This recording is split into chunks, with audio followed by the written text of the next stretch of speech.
Welcome to Facts TV News, where everything is true. New variant in Jamaica. Ministry suspends administering Pfizer vaccine. Health and Wellness Minister Dr. Christopher Tufton has confirmed that the new variant of COVID-19 is now in Jamaica. The minister made the announcement during today's COVID conversations. He said some 26 of 90 samples tested and received today confirm its presence locally.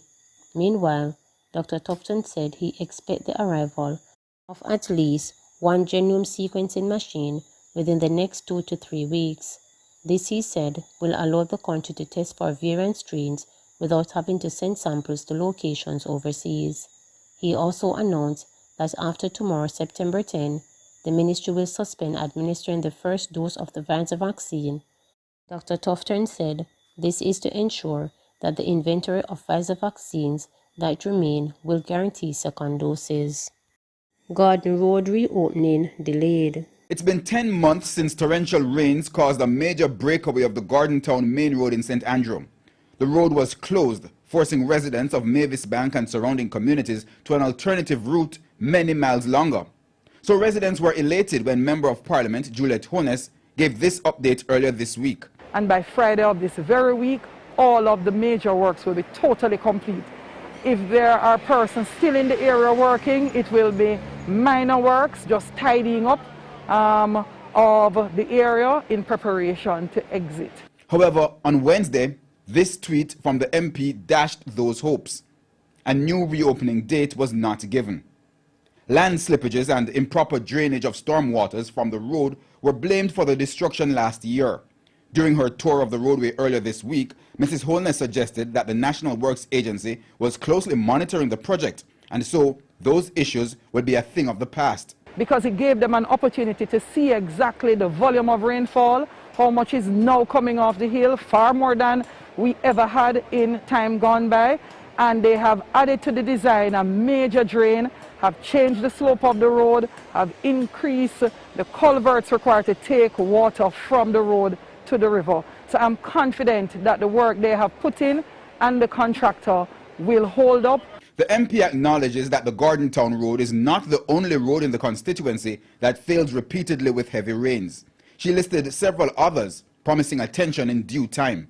Craig Hill, Cooperage, Violet's Bank, many of the areas going into the Mavis Bank town that will need some restorative work done. And I have made my advocacy to NAA. I want to remind Jamaicans, remind my constituents that resources are in fact limited and we have to take the priorities. So we are taking priority after priority. Ali residents call for action on deplorable roads. Downed trees and angry protesters. Scenes in Alicante on Wednesday. The state of the road has been a long-standing issue, but things have worsened and the residents say they've had enough. We have an MP and we don't see him. The bridge along the border of southwest and southeast Clarendon links communities like Racecourse, Milk River, among others, and serves hundreds. But due to a breakaway caused by flooding from the passage of Tropical Storm Ida, the bridge is now being used for single-lane traffic.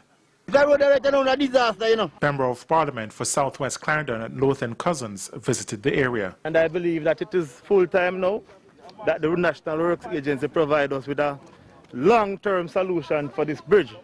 We can't continue to spend taxpayers' money over and over again every year to fix a section that is washed out. It's a waste of time, it's a waste of money. Member of Parliament for Southeast Clarendon, Pernell Charles Jr., is also concerned. The area is one which is unsafe because of the state. I understand the frustration of the people. I have to drive on it as well. But I also have to reflect on the reality of our circumstances. There's a process that has to be carried out. And so as a representative, rather than push the people to be agitated, I'm pushing the process to be advanced. And I will continue to do so. In the meantime, communications manager at the NAA, Stephen Shaw, says the agency is currently putting together a comprehensive report to the Ministry of Economic Growth and Job Creation.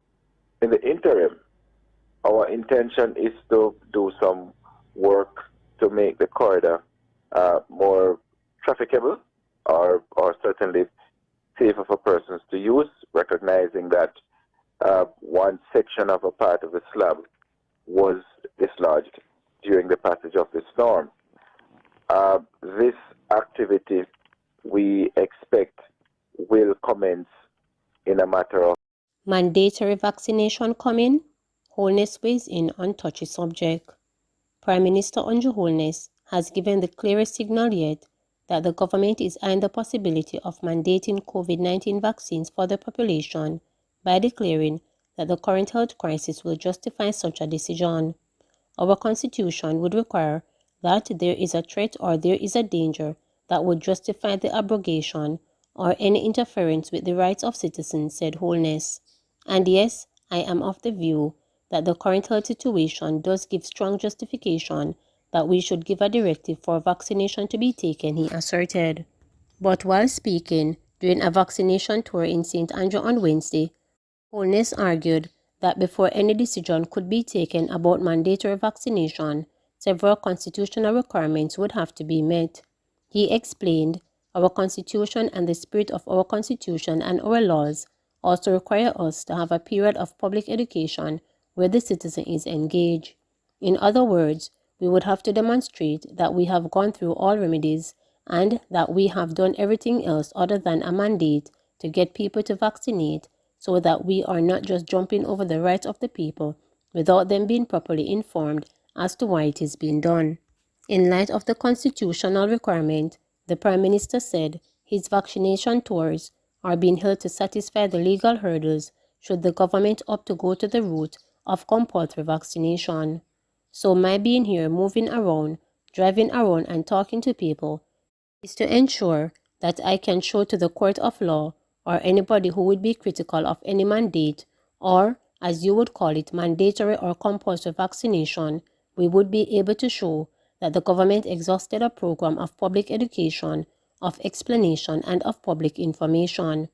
And I believe that in doing that, we will capture the minds of the Jamaican people, he stated. Controversy is continuing to brew over the question of mandatory vaccination, as several private sector companies have given the mandate to their employees to get vaccinated or provide regular PCR testing, disclosing their COVID-19 status.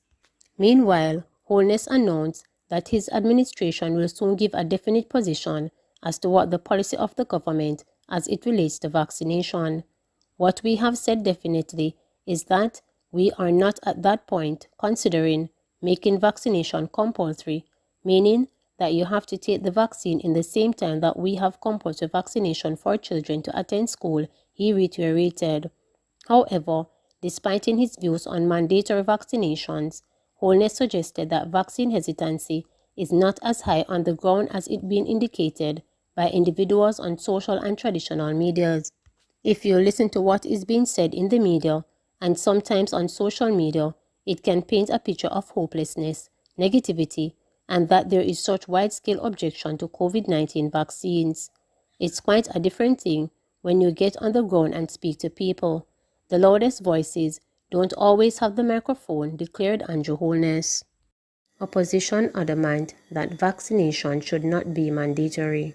Opposition leader Mark Golding says somber and terrifying days are ahead if the raging third wave of the coronavirus is not brought under control. Jamaica has been seeing a rapid surge in COVID-19 cases, with a daily positivity rate now averaging 40%. There have been calls in some quarters for mandatory vaccination, but the opposition leader insists that's not the way to go. I don't think that is the right approach at this time. I don't think in the current circumstances that is how we should approach this matter. If things change, situation changes, we can review our position. I've already said that from a constitutional perspective, I think it may be possible to do it. But I don't think it's the right approach at this time. Prime Minister Andrew Holness recently began a road tour to ramp up the government's strategy to get more Jamaicans inoculated. But opposition spokesman on health, Dr. Maurice Guy, had argued that the Prime Minister's plan to go into communities to promote COVID-19 vaccination will not achieve the desired result. Dr. Guy argued that Mr. Holness should leave that to major social influencers, such as members of the clergy, sports personalities, and entertainers. But now Mr. Golding says he's not against the tour by the Prime Minister. If it is a calm, understated but clear message to the people that the government and the opposition are behind vaccination and everybody needs to come on board. I don't have an objection to that. I have been doing that myself. Meanwhile, in a letter to the Prime Minister, Mr. Golding called for a summit in a bid to identify workable responses to the COVID fight. The proposal was declined. Mr. Golding is once again making an appeal. So I'm using this opportunity, Sanjay, again this morning to call on the Prime Minister to convene the National Disaster Risk Management Council so that we can look at where we are in the fight against COVID-19 and what needs to be done to get us to a better place. Please remember to subscribe, like, share, and click the notification bell for daily updates.